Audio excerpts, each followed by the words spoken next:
श्री महाभारत द्रोण पर्व पुष्प 8 युधिष्ठिर का विलाप है, इसका हम दर्शन करेंगे।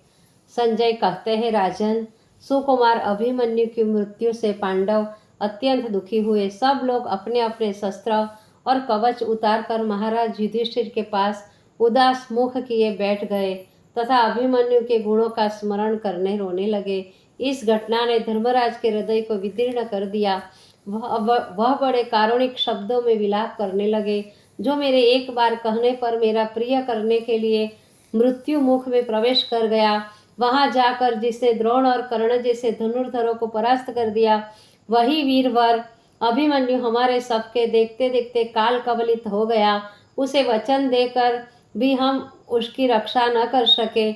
जिस सुकुमार को खाने पीने, सोने बैठने और भोग भोगने में आगे रखना था, उसे हमने अपने स्वार्थ के वशीभूत होकर युद्ध में आगे कर दिया। हम कितने निर्दय हैं। अर्जुन को अभिमन्यु जैसे रत्न की मृत्यु का समाचार हम किस मुख से देंगे? सुभद्रा को कैसे मुंह दिखाएंगे? अभिमन्यु जैसे अमूल्य नर रत्न को गंवाकर हमें न जीत ही अच्छी लगती है और न राज्य ही अच्छा लगता है।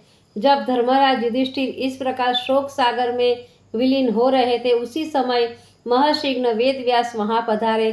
धर्मराज ने उन्हें अर्घ्य पाद्य अर्पण कर उचित आसन दिया। तत्पश्चात उन्होंने कातर भाव से कहा, महात्मन, युद्ध नीति के अनुसार योद्धा को अपने समान योद्धा से युद्ध करना चाहिए, किंतु आज युद्ध में कौरवों के अनेकों विधर्मी महारथियों ने मिलकर अकेले सुभद्रानंदन अभिमन्यु का वध कर दिया है। शत्रुओं ने उसके साथ जो व्यवहार किया है वह युद्ध नीति के विरुद्ध है, नितांत अनुचित है। कुमार के अवसान का स्मरण करके हमारा हृदय टुकड़े टुकड़े हुआ जा रहा है, तनिक भी शांति नहीं मिलती। व्यास जी ने कहा, धर्मराज, तुम तो ज्ञानवान हो, शास्त्रों के मर्म से पूर्ण परिचित हो। हे अजातशत्रु, विधि का विधान अटल है, फिर भी तुम इस विषय में मोहग्रसित होते हो। और अभिमन्यु की मृत्यु तो एक सच्चे और पराक्रमी क्षत्रिय की तरह हुई है। वह तो युद्ध में अनेक योद्धाओं को मारकर प्रौढ़ योद्धाओं के समान पराक्रम दिखाकर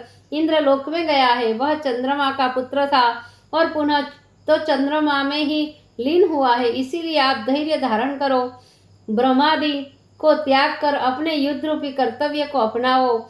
अनेक प्राचीन कथाओं के दृष्टांतों द्वारा धर्मराज का प्रबोधन कर भगवान व्यास ने वहां से प्रस्थान किया, लेकिन अर्जुन को क्या उत्तर दूंगा, इस समस्या ने पुनः धर्मराज को चिंतामग्न कर दिया है।